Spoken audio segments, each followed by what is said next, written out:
بسم اللہ الرحمن الرحیم۔ قرآن مجید میں نا اللہ تعالیٰ نے کچھ قسمیں ارشاد فرمائی ہیں۔ اللہ بے نیاز ہے، اللہ تو کسی کی قسم نہیں نہ اٹھاتا، ہے ہی بے نیاز، لیکن کچھ قسمیں قرآن نے اٹھائی ہیں۔ ان میں سے ایک قسم اٹھائی اللہ تعالیٰ نے مکہ مکرمہ کی، فرمایا لا اقسم بہذا البلد، محبوب مجھے شہر کی قسم ہو۔ کیوں؟ وانت حل بہذا البلد، اس لیے قسم ہو کہ محبوب آپ اس شہر میں جلوہ فرما ہے۔ اللہ نے قسم اٹھائی۔ حرمین شریفین مکہ مکرمہ اور مدینہ طیبہ یہ عظمتوں والی جگہیں ہیں۔ ان جگہوں کو اللہ نے شانیں عطا فرمائی، ان کو اللہ نے مرتبے اور مقام عطا فرمائے، ان کو اللہ تبارک و تعالیٰ نے بڑے اعزازات سے نوازا ہے۔ حج نہیں ہو رہا اس دفعہ، دنیا سے زیادہ لوگ نہیں جا رہے۔ چاہیے تو یہ تھا کہ لوگ بڑا شوق پیدا کرتے، ذہن کے اندر خیال آتا کہ میں اپنی تڑپ کو بڑھاؤں، لوگ روتے دعائیں مانگتے، لیکن ہم کہتے ہیں خیر صلی اللہ اگلے سال چلے جائیں گے۔ میری تو رائے یہ ہے کہ یہ جو اس دفعہ حج عمرہ کچھ عرصے کے لیے نہیں ہو رہا تو اللہ تعالیٰ ہماری تڑپ بڑھانا چاہتا ہے، ذوق بڑھے، شوق بڑھے۔ خانہ کعبہ کے فضائل پڑھیں، مدینہ طیبہ کی عظمت کو سوچیں، نعتیں سنیں، وہ ذوق جو خاص کیفیت ہے اس کو پیدا کریں۔ نبی پاک صلی اللہ علیہ وسلم نے جو ہمیں فضیلتیں بیان کی نا مکہ مکرمہ کی اور مدینہ طیبہ کی، اس کی حکمت بھی یہ ہے کہ ہمارے دل میں شوق پیدا ہو کہ ہم نے اس جگہ جانا ہے، ہمارے دل میں تڑپ پیدا ہو، ذوق آئے ہمیں۔ دیکھیں نبی پاک علیہ السلام نے فرمایا جو نماز تم اپنے گھر کے اندر پڑھو گے ایک نماز کا اللہ تمہیں ثواب دے گا، جماعت کے ساتھ پڑھو گے تو 27 نمازوں کا ثواب، لیکن فرمایا وہی نماز اگر تم میری مسجد نبوی میں آ کے پڑھو گے تو اللہ 50,000 نمازوں کا ثواب عطا کرے گا، 50,000 نمازوں کا۔ اور مدینے والے حبیب فرمانے لگے وہی نماز اگر تم نے بیت اللہ میں آ کے پڑھی تو نماز ایک ہوگی، لیکن رب تمہیں 1,00,000 نماز کا ثواب عطا فرمائے۔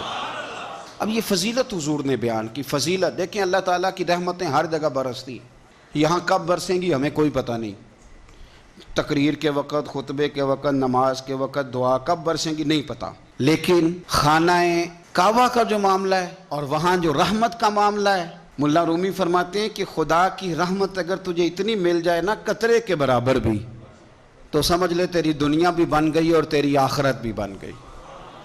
اب میرے نبی پاک علیہ السلام کی حدیث سنیں، حضور فرماتے ہیں روزانہ بیت اللہ شریف پر اللہ کی 120 رحمتوں کا نزول ہوتا ہے۔ یا رسول اللہ کس وقت ہوتا ہے؟ فجر کے وقت، ظہر کے وقت، عصر کے وقت، طواف کے وقت، نماز کے وقت، کب؟ تو حضور نے طے کر کے بتایا، فرمایا 120 رحمتیں اللہ خانہ کعبہ پہ نازل فرماتے ہیں۔ یا رسول اللہ کب؟ فرمایا 60 رحمتیں تو ان پہ برستی ہیں جو بیت اللہ کا طواف کرتے ہیں، اور فرمایا 40 رحمتیں اس پر برستی ہیں جو حرم شریف میں نماز پڑھتا ہے، اور حضور فرماتے ہیں کچھ بھی نہ کرے بس بیٹھ کے کعبے کی زیارت ہی کرتا رہے، 20 رحمتیں تو اللہ اسے بھی عطا فرما دے گا۔ کتنی مقدس جگہ ہے، وہاں جانے کا ذوق، وہاں جانے کی تڑپ، وہاں جانے کا شوق۔ ان لوگوں سے تھوڑا سا شکوہ ہے جو کہتے ہیں جی میں نے جی بڑی راج کے زیارت کر لیا، بس راج گئے، ختم ہو گئی بات۔ سنو، نبی پاک علیہ السلام نے 53 سال حیات ظاہرہ کے وہاں گزارے، 53 سال، لیکن جناب صدیق اکبر رضی اللہ تعالیٰ عنہ فرماتے ہیں قربان جاؤں جس رات میرے کریم محبوب علیہ السلام ہجرت کی رات مکہ مکرمہ سے نکل رہے تھے تو حضور پلٹ پلٹ کے بیت اللہ کو دیکھتے تھے، حضور پلٹ پلٹ کے دیکھتے تھے، اور پھر میرے محبوب کریم علیہ السلام نے پلٹ کے کعبے کی طرف دیکھ کے فرمایا بیت اللہ تو مجھے بڑا ہی پیارا ہے، تو مجھے بڑا ہی پیارا ہے، اے شہر مکہ تو مجھے بڑا ہی پیارا ہے۔ فرمایا اگر میری قوم مجھے پریشان نہ کرتی میں تجھے کبھی چھوڑ کے نہ جاتا۔ 53 سال رہنے کے باوجود بھی حضور کا بیت اللہ سے پیار، نبی پاک کی اس شہر کے ساتھ وابستگی، وہ دلچسپی، وہ ذوق، وہ شوق، وہ کیفیات، کیوں مان پڑتے جا رہے ہیں ہمارے جذبے؟ ہمارے سیاست کی باتیں روز ہونے لگی ہیں، بحثوں کی باتیں روز ہوتی ہیں، لیکن اپنا عشق مضبوط کرنے کی بات، آپ یقین کریں یہ جو عشق ہوتا ہے یہ بندے کو آزاد کر دیتا ہے، عشق آزاد کر دیتا ہے۔ اعلیٰ حضرت فرماتے ہیں اے عشق تیرے صدقے جلنے سے چھٹے سستے، جو آگ بجھا دے گی وہ آگ لگائی ہے۔